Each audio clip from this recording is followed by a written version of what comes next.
સૌથી પહેલાં તો હર હર મહાદેવ બધાને હું છું આપનો પાર્થ મકવાણા અને આપનું સ્વાગત છે મારા મિની વ્લોગમાં. તો ફ્રેન્ડ્સ, આજે તો હતું ખૂબ જ આપણે કામ, એટલે તો હું વહેલો ઉઠી ગયો. હવે આ નવા વર્ષમાં હું પણ વહેલા ઉઠવાની હું હેબિટ પાડું છું.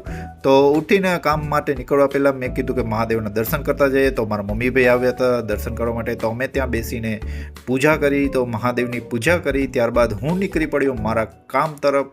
તો બસ ઠંડી પણ હતી અને તડકો પણ હતો રસ્તામાં. તો આપણે તો આપણું મોઢું ઢાંકી લીધું ને આપણે કામ તરફ નીકળી ગયા. તો ત્યારબાદ હું કામ પતાવીને આપણું બીજું કામ માટે હું નીકળી ગયો મારા કામ તરફ, કારણ કે હું લઈને આવી રહ્યો છું કંઈક જુનાગઢમાં નવું. તો હા, અને આ રોડ તમે જોયો એ આપણા જુનાગઢમાં જ આવેલો છે. ક્યાંનો છે તો જરૂરથી કોમેન્ટ કરજો. અને ત્યારબાદ હું સાંજે પહોંચ્યો ઘરે. તો ઘરે પહોંચીને બધા કહે ભવનાથ જવું છે, તો હું તો મારા મમ્મીને બેનને લઈને પહોંચી ગયો ભવનાથ તરફ. તો આપણે તો ભવનાથ જતા ભવનાથનો રસ્તો ને ત્યાંની ઠંડી ખૂબ જ જોરદાર હતી. તો ઠંડીની મજા લેતા લેતા આપણે ગયા લંબે હનુમાન તરફ. તો ત્યાં તો ચાલી રહી હતી ગિરનાર સ્પર્ધાની તૈયારી. તો ગિરનાર સ્પર્ધાની તૈયારી ચાલી રહી હતી જોરો શોરોથી.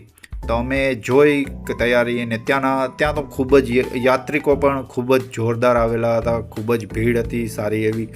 તો અમે એ બધું જોયું ને ખૂબ મજા આવી ત્યાં જોઈને એ બધું. ત્યારબાદ અમે પહોંચી ગયા લંબે હનુમાન આપણા બજરંગબલી દાદાના દર્શન કરવા માટે. તો તમે સૌ પણ કરો બજરંગબલી આપણા દાદાની દર્શન. તો બસ આજનો મિની વ્લોગ આપણો અહીંયા સુધી. મળીશું નેક્સ્ટ વ્લોગમાં.